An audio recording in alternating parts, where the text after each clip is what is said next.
우리 오늘 항상 보고 싶은 분들이 다 오셨는데도 반갑습니다. 우리 인사 한번 할게요. 좌우로. 잘 오셨습니다. 사랑합니다. 축복합니다. 잘 오셨습니다. 사랑합니다. 축복합니다.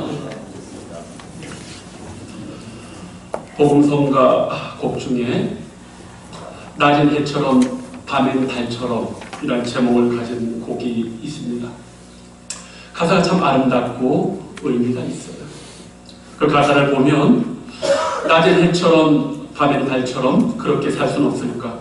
욕심도 없이 어두운 세상 비추어 온전히 남을 위해 살듯이 나의 인생의 꿈이 있다면 이 땅의 빛과 소금 되어 가난한 영혼, 지친 영혼을 주님께 인도하고픈데 나의 욕심이 나의 못난 자아가 언제나 커다란 짐 되어 나를 짓눌러 마음을 곤곡해 하니 주님이여 나를 도와주소서. 2절은 또 이렇게 시작합니다. 예수님처럼 바울처럼 그렇게 살 순 없을까? 남을 위하여 당신들의 온 몸을 온전히 버리셨던 것처럼 주의 사랑은 베푸는 사랑, 값없이 그져주는 사랑. 그러나 나는 주는 것보다 받는 것 더욱 좋아하니 나의 입술은 주님 닮은 듯하나 내 마음은 아직도 주하여 받을 사랑만 계속하고 있으니 주님이여 나를 도와주소서. 이 곡의 가사는요 참 심오합니다. 신앙과 그 믿음대로 그 신앙의 삶대로 살지 못하는 삶의 불일치에 대한 고통스러운 어떤 삶의 기독교인의 절규입니다. 아시다시피 신앙은 단순히 믿음의 문제가 아니죠. 믿고 바라는 것으로 끝나는 것이 아니라 그것이 우리 삶에서 증거되고 증명이 되어야 되는 것이죠.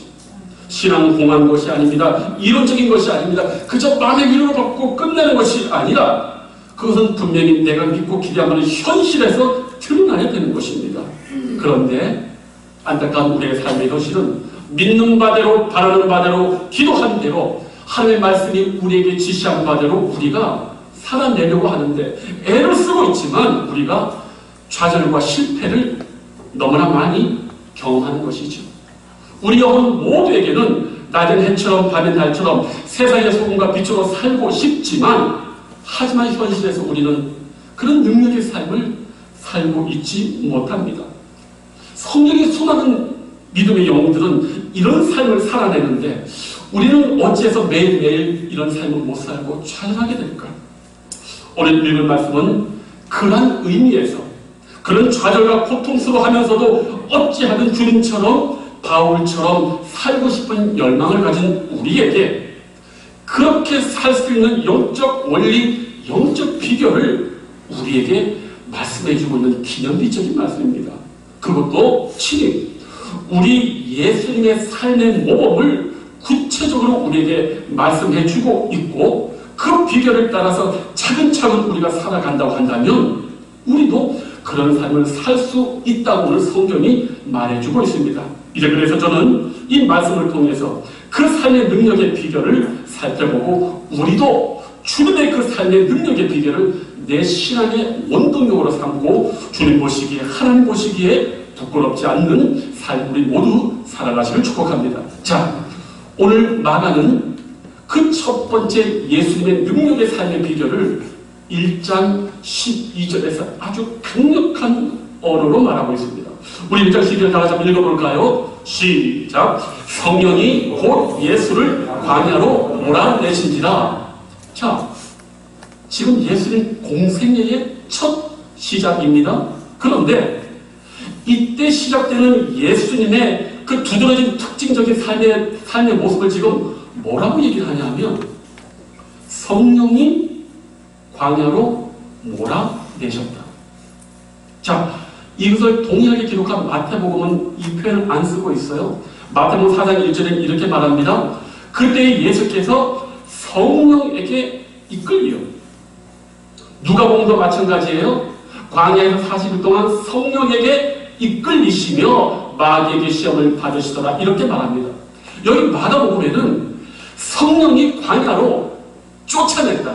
몰아냈다고 표현하는데 마태와 누가는 대단히 부드러운 표현을 써요. 성령께서 이끄셨다. 그런데 우리는 여기에서 하나 의문이 들어요. 왜 마가복음은 마태나 누가복음처럼 좀 교양이 있고 부드럽고 아주 나긋나긋한 이끄신다는 표현을 안 쓰고 거칠게 광야로 몰아내버렸다는 말을 쓸까? 여러분, 몰아냈다는 표현은요 대단히 강력한 단어예요. 저는 마가가 이 말씀을 이렇게 표현한 이유가 있다고 생각해요.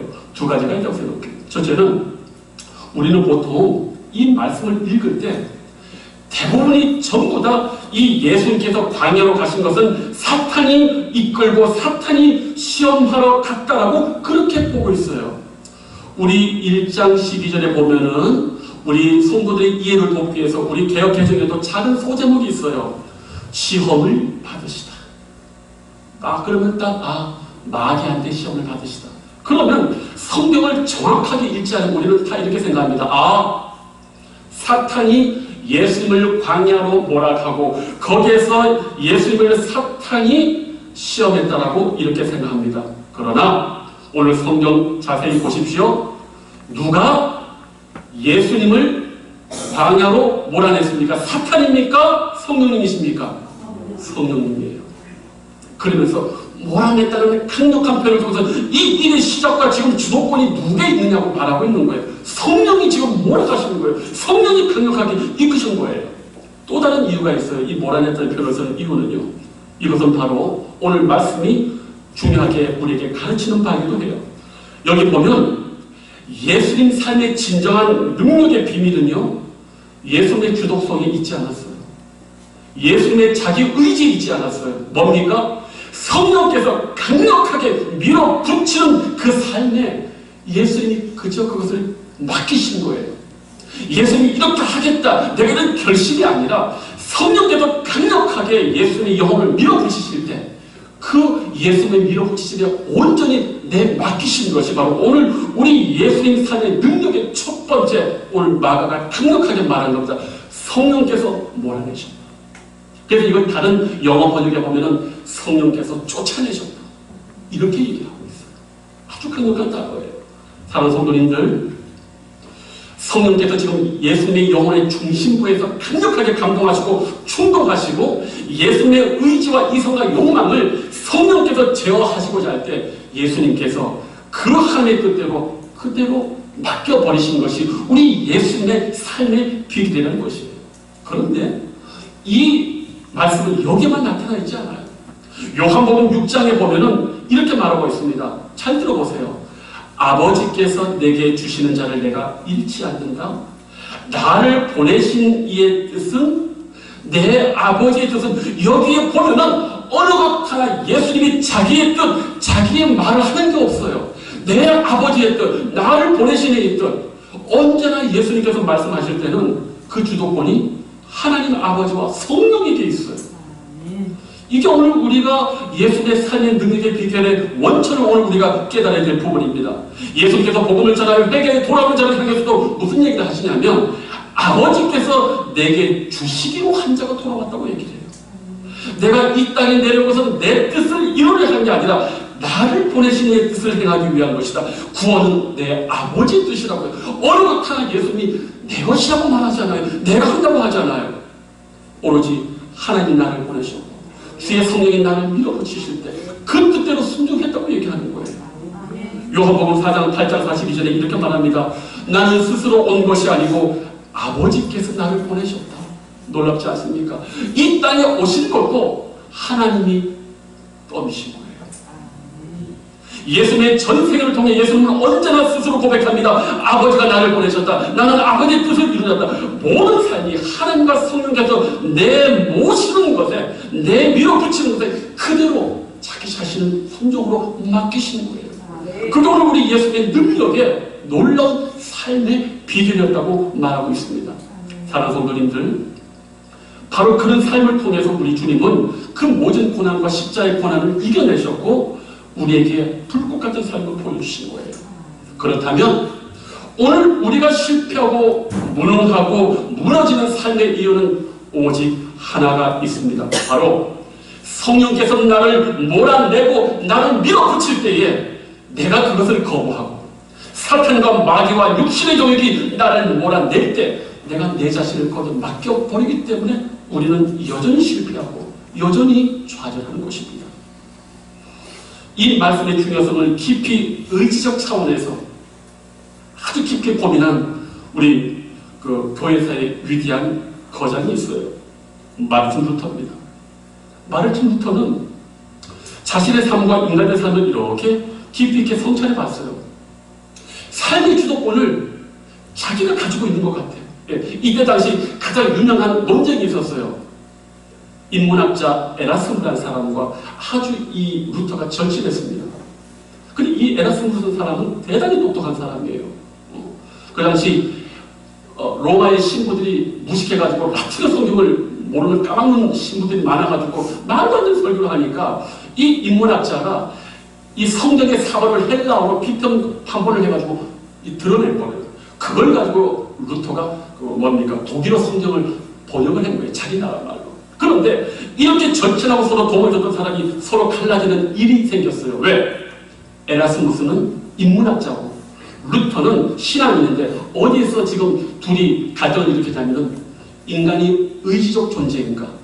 인간은 자유의지를 가지고 자기의 삶을 스스로 영위할 수 있는가 없는가?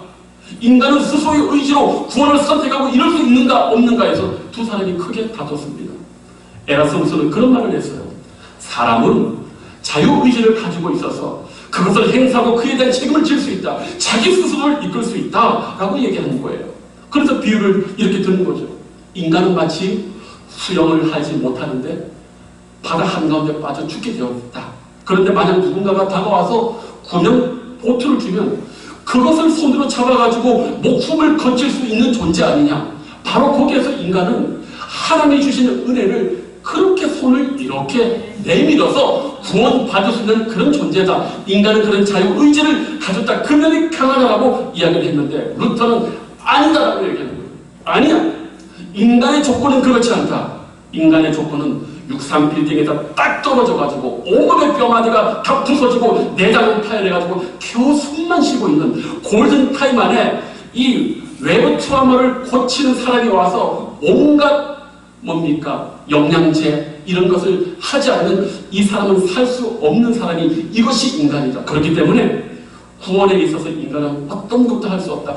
전적으로 외부에서 100% 그를 살리지 않으면 구원받을 수 없다. 이것이 인간의 조건이다. 그렇다면 당신이 말하는 자유의지를 얘기해보자. 인간에게는 의지가 있다고 할 때는 죄를 지을 수밖에 없는 그런 노예 의지밖에 없다고 말하는 것이 종교개혁자 루터의 고백이에요. 그렇지 않습니까? 이론적으로 자유의지를 가지고 있어요. 그러나 우리 인생 돌이켜보십시오. 내가 내 의지를 가지고 하나님을 잘 섬기려고 하지만 안 되는 거예요. 루터가 그래서 이것을 말의 비유를 썼습니다. 인간은 말과 같아. 그 위에 누가 올라타느냐에 따라서 그 삶이 결정된다. 성령께서 그 위에 타시는 성령의 인도함 속에 의의 길로 걸어가지만 사탄과 내 육신의 정욕이 그 위에 타면 나는 음란과 탐욕과 시기질투 중생모략으로 인도되는 그런 절망의 산으로 빠질 수밖에 없다. 내가 누구를 모시고 어느 분이 나를 인도하느냐에 따라서 내 인생이 결정된다고 실존적으로 고백하신 거예요. 성도님들 그렇지 않습니까? 우리 예수님조차도 성령의 강력한 인도와 은혜 가운데 인도함 받았다면 하물며 우리겠습니까? 이것이 15세기 종교개혁과 인문학자들의 논쟁이라고 하면 19세기, 20세기에 저 세상에서도 이와 비슷한 주장이 발견이 됐어요. 여러분 염세주의 철학자 쇼펜하우어 아시죠? 이 사람이요 얼마나 왜 삶을 기관했냐면 인간의 이 조건을 정확하게 이해했기 때문에 그런 사람이 됐어요. 왜? 이제까지 모든 서양의 철학들은 인간은 고귀하다는 거예요. 인간의 영혼에는 세 가지 기능이 있어요. 생각하는 이성, 의지, 욕망이 인간의 고유한 영혼의 세 가지 기능이라는 거예요. 그런데 이제까지 세상에서는 어떻게 얘기를 했느냐? 인간은 이성이 욕망과 의지를 제어해서 옳고 그르고 하나님 말씀하신 바대로 살아가는 동물과 다른 존재다라고 그렇게 모든 세상의 철학이 그렇게 가르쳤어요. 그런데 이 사람이 보니까 이성, 아니요. 사람이 이성대로 믿는 대로 옳은 대로 진리대로 살아가는 이렇게 봤어요. 아닌 거예요. 머리로는 그것이 옳고 머리로는 이것이 진리인 줄 알면서도 그대로 못 사는 거예요. 이 사람이 보니까 아니요.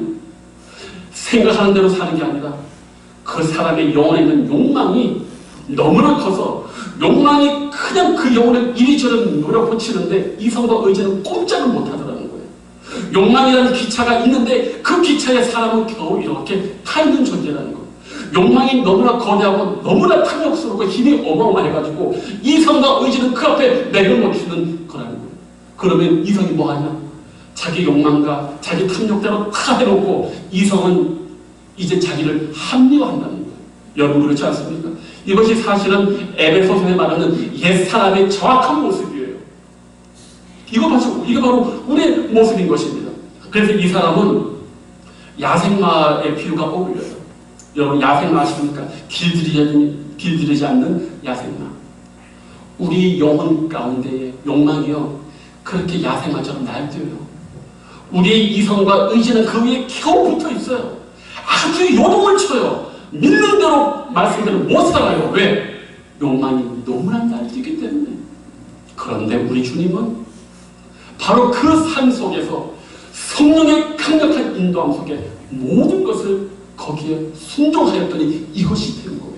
하나님의 성령의 은혜가 임하니까 그게 된 거란 말이에요. 하나님의 은혜 없이는 어느 누구도 이런 삶을 못 산다는 거예요. 사랑하는 성도님들 그렇지 않습니까? 우리 인생의 후회 순간들 한번 살펴보십시오. 우리 옛날 어른들이 참 정확한 얘기 하세요. 어머 내가 그때 뭐해? 쉬었지.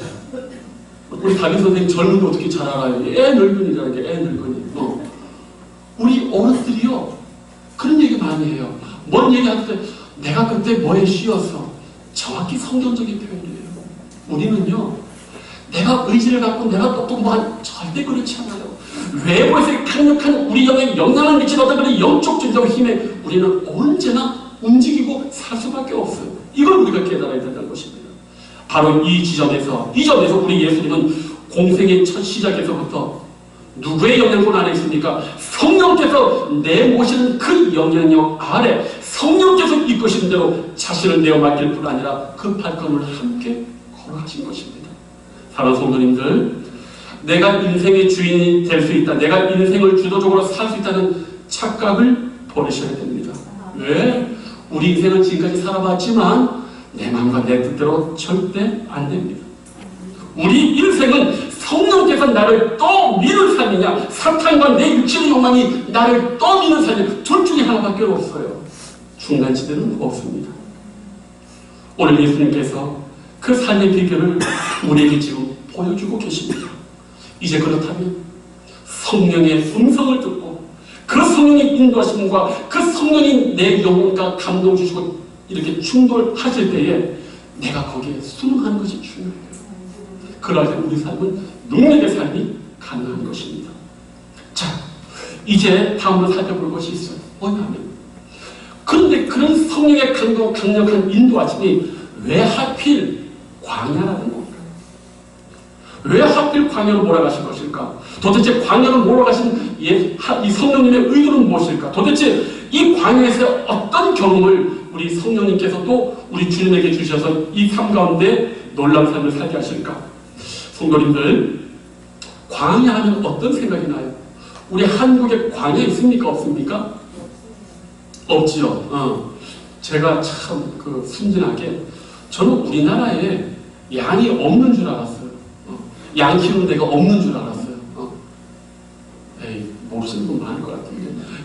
근데 한국에 양 키우는 데가 있어요. 그런데요, 광야는 있어요, 없어요? 광야는 없어요. 양은 있는데 광야는 없더라고요. 그런데 성경은 광야를 뭐라고 이렇게 정의하냐 하면 악한 어둠의 영과 사나운 들짐승이 거하는 곳으로 광야를 얘기해요. 그래서 이것이 뭐예요? 이게 성경적으로는 이 세상을 말하는 거예요. 자, 그런데 바로 우리 예수님께 우리 이 광야로 지금 성령께서 이렇게 몰아가시는 거예요.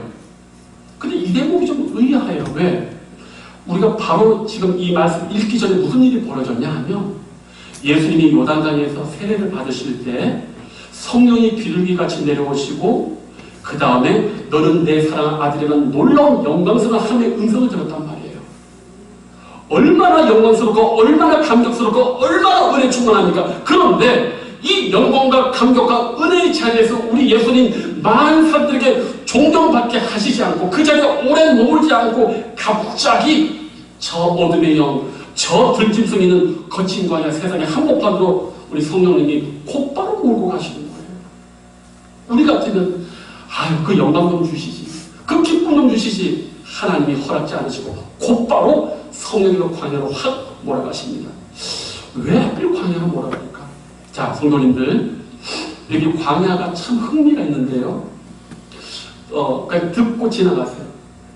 제가 이 말씀을 연구하다가 깜짝 놀랐어요. 뭐냐면 광야라는 말이요, 어디에서 나오냐면은 우리가 이제 이거를 말 어근이라고 얘기하잖아요. 이 어느 어근에서 나면은 말씀이라는 그 히브리 말에서 광야가 나왔어요. 히브리 말씀에 우리 다바르라고 얘기 쓰거든요. 근데 이 광야는 미가 붙어요. 미드바르. 광야하고 말씀이 도대체 무슨 생각, 이게 연결이 안 되잖아요. 근데 히브리 말에는 말씀에 해당되는 다바르와 이 광야에 해당되는 미드바르가 동일하게 큰 말씀이라는 어근에서 이 광야가 파생됐다는 거예요. 여러분, 도대체 어떻게 말씀하고 광야가 연결이 될까요? 그런데 이상한 건 보십시오.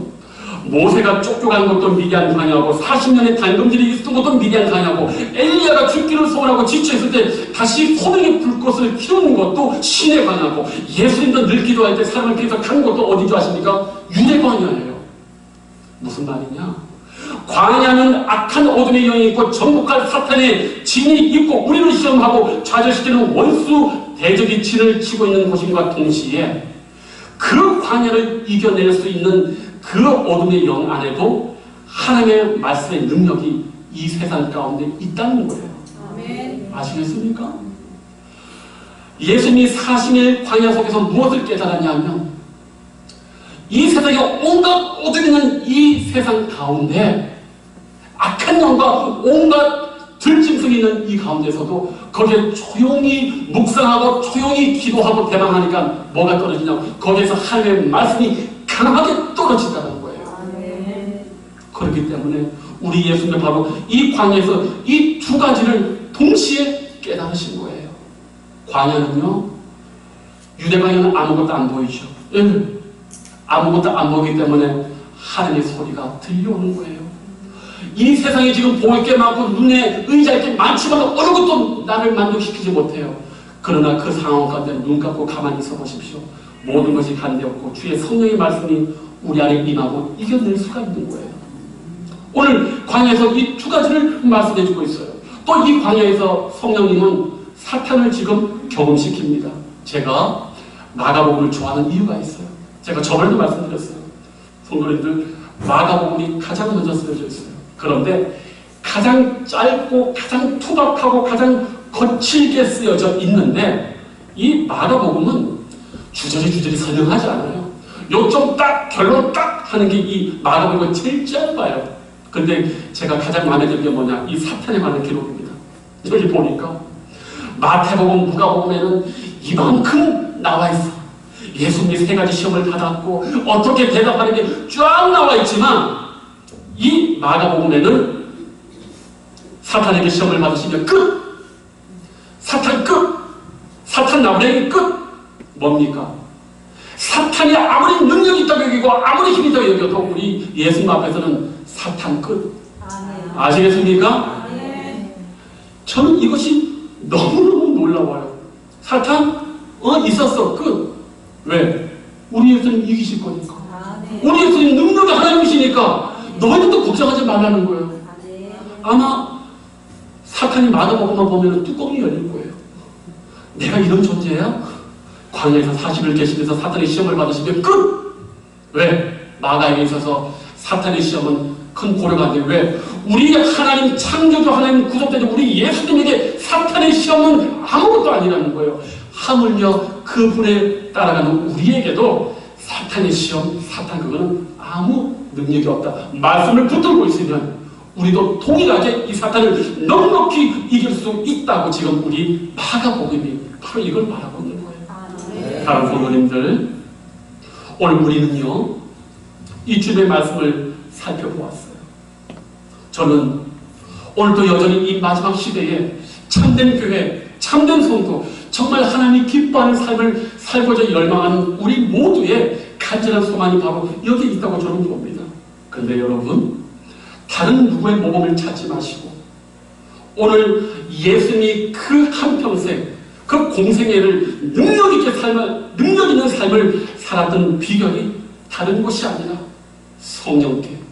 성령께서 내모실 때, 성령께서 영혼에 감동시켜서 미루실 때 순순히 자신을 내어 맡기신 거기에 큰 우리 주님의 능력의 비결이 있다는 사실을 기억하시고, 그리고 아무리 막막하고 아무리 깜깜해도 이 광야와 같은 세상에 무엇이 있다?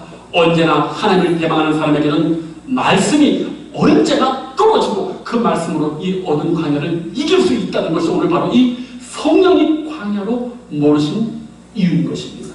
다른 성도님들, 그렇기 때문에 우리 희락의 모든 성도님들께서 나를 내모시고 나의 영혼을 충동하시기를 성령님께 기도하시고, 그 하나님의 충동과 내모심에 감동이 있을 때 완전히 내 자신을 순종하는 은혜가 있기를 축복합니다. 그러면 어떤 광야, 어떤 어둠, 어떤 세상의 절망의 장소에 가든지 하나님의 말씀은 임하실 것이고, 그 약속을 붙드시면 우리 성령님께서 우리를 강력하게 능력 있게 인도하실 것입니다. 사랑하는 성도님들, 우리 매 순간 우리 인생 가운데 성령께서 나를 쫓아내시기를, 성령께서 나를 밀어주시기를 여러분 기도하시길 바랍니다. 내가 뭘 하겠다, 내 계획을 그 내려놓으시고 하나님 나에게 보여주시고 내 앞서 행해주시고 나에게 주의 뜻을 알려주십시오 라고 기도하시는 그런 영혼이 된다면 우리도 예수님처럼 이런 능력의 삶, 성통의 삶, 축복의 삶을 살 줄로 믿습니다. 그러할 때 우리는 예수님처럼, 바울처럼, 낮의 해처럼, 밤의 달처럼 세상의 소금과 빛의 능력의 삶으로 하나님께 영광 올려드릴 줄로 믿습니다. 기도하겠습니다. 아버지 하나님 감사함을 드립니다. 우리 가운데 얼마나 주님을 닮고 바울을 닮고 성령의 유명한 아버지 그 믿음의 영웅처럼 하나님께 아름다운 삶으로 정말 영광 돌리기를 원하는 간절한 우리 희락의 성도님이 많은지 모릅니다. 그러나 주님, 많은 삶 가운데 우리는 내가 기대하고 소망한 대로 살지 못하지만 오늘 예수님께서 그 거룩한 인생을 살았던 영적 비결, 성령께서 몰아가시는 것에 언제든 내어 맡기고 그 광야 가운데서 주의 말씀으로 이겨내신 것을 오늘 기억하고 깨닫기를 소원합니다. 주여, 그러함으로 우리도 승리하게 하여 주시옵소서. 우리를 거침없이 성령께서 밀어주시고 내몰아 주시옵소서. 성령께 우리를 온전히 내맡기게 하여 주시옵소서. 감사하고 예수님의 이름으로 축복하고 기도하옵나이다. 아멘.